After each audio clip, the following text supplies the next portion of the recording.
Hi everyone. So in this video we will be talking about Government of India Act 1935. We have already talked about Government of India Act of 1919 in our previous video. So let's start with the introduction, है ना. Introduction में आपको क्या बताया गया है कि ये एक मेजर कॉन्स्टिट्यूशनल रिफॉर्म था. अगर हम बात करें इंडियन गवर्नेंस के बारे में तो this was one of the major constitutional reforms जहाँ से आगे बढ़ के हमारे कई सारे एक्ट्स या कई सारे सब क्लॉजेज हमने यहाँ से लिए हैं. Redefining British Indian governance. British Indian governance क्यों बोला हुआ है? क्योंकि टॉप पे जो आपके हेड है वो ब्रिटिशर्स हैं, बट नीचे हमने कैसे इंडियन गवर्नेंस को यहाँ पे बढ़ावा दिया है, it also talks about that. Meeting Indian demands. India की डिमांड क्या थी कि हमें एडमिनिस्ट्रेशन में ग्रेटर पार्टिसिपेशन चाहिए, हमें लेजिस्लेचर में ग्रेटर पार्टिसिपेशन चाहिए और हमें आपका थोड़ा रोल कम होता दिखना चाहिए. Even though it led to greater participation but it also maintain the British control in India. What is the significance of this act? तो even after independence, it actually shaped development of country's constitution. Country का constitution जो बना है उसके कई सारे सब clauses या एक्ट्स मैंने आपको पहले भी बताया वो यहाँ से लिए गए हैं. दैट इज़ वाई अगर हम बोलते हैं कि 1935 का जो एक्ट है it actually paved way for the constitution to be in place the way it is right now.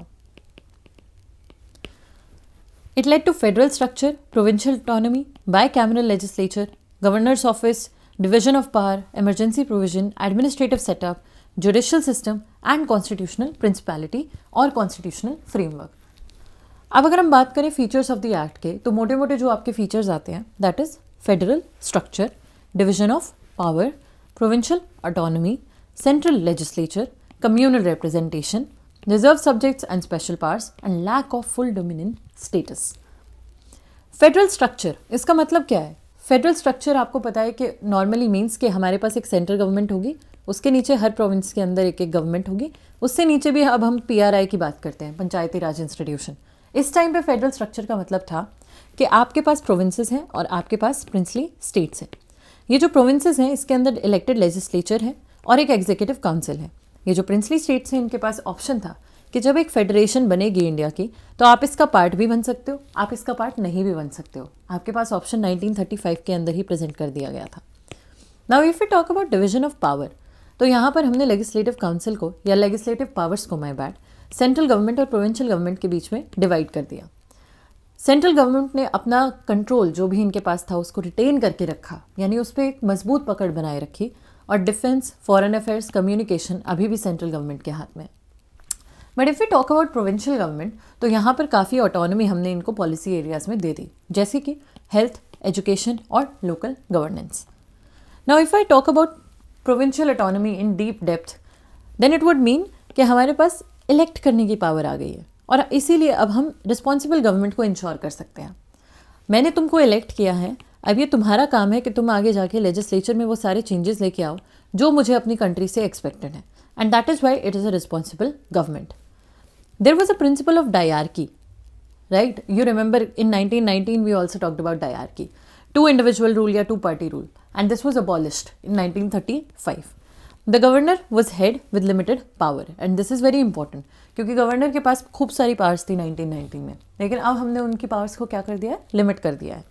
It allowed to legislate and administer the Indian provinces, and that is why there was some sort of empowerment of Indian politicians here. जो political consciousness की बात हम 1919 में करते हैं कि धीरे धीरे बढ़ रही है ये political consciousness with the right to vote that was given to women as well as man. लेकिन बात क्या थी कि आप स्टेटस में आपके पास सर्टेन प्रॉपर्टी नीड्स होनी चाहिए, सर्टेन प्रॉपर्टी क्वालिफिकेशंस आपके पास होनी चाहिए, only then you are getting the right to vote. So we can say important people have already gotten the right to vote. And that is why there was some sort of empowerment of Indian politician and there was some sort of empowerment of democratic process in the longer run.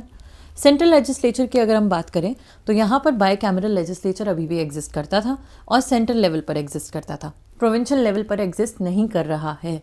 Lower house and upper house. Lower house में आपका federal assembly है और upper house में आपका council of states है. Federal assembly में लोग सारे इलेक्टेड हैं और काउंसिल ऑफ स्टेट्स में आपके नॉमिनेटेड और इलेक्टेड मेंबर्स दोनों हैं. यहाँ पर आपके सेंट्रल लेजिस्लेचर के पास लिमिटेड पावर्स थी और गवर्नर जनरल के पास अब वीटो पावर भी आ गई है. ये कहने की बात है, लिमिटेड पावर्स थी. गवर्नर जनरल अभी भी उतना ही कंट्रोल जमाए बैठे हैं पूरे इंडिया पे जितना शायद 1919 में था. Communal representation was obviously expanded क्योंकि इंट्रोड्यूस तो पहले ही हो गई है। यहाँ पे हमने क्या किया, एक्सपैंड किया है। आपको याद होगा कि लास्ट में जब हमने अपर हाउस और लोअर हाउस की बात करी थी 1919 में, वहाँ पर ऑलरेडी सीट्स रिजर्व थी माइनॉरिटी के लिए, सिख के लिए, मुस्लिम के लिए और जनरल के लिए। इसका मतलब क्या है, हमने वेटेज का कॉन्सेप्ट दे दिया है। जिस प्रोविंस में अगर माइनॉरिटी ज़्यादा है तो वहाँ पर हमने क्या किया, माइनॉरिटी की सीट को रिजर्व कर दिया। And this is what is known as the concept of weightage. We maintain separate electorates for religious communities and this is what led to the expansion of communal representation. Reserved subjects and special powers. Reserve subjects के अंदर भी आपके पास central government के पास exclusively powers थी जो सिर्फ central government छेड़ सकती है, डिफेंस, एक्सटर्नल अफेयर्स। और यहाँ पर गवर्नर जनरल की स्पेशल पावर्स को लिया नहीं गया, वापस उनसे छीना नहीं गया। गवर्नर जनरल के पास अथॉरिटी थी इंटरवीन करने की, किसके अंदर, प्रोविंशियल अफेयर्स के अंदर। एंड दिस वॉज कंसिडर कि अगर ब्रेकडाउन होगा किसी दिन लॉ एंड ऑर्डर का तो governor general would assume the control of that particular province.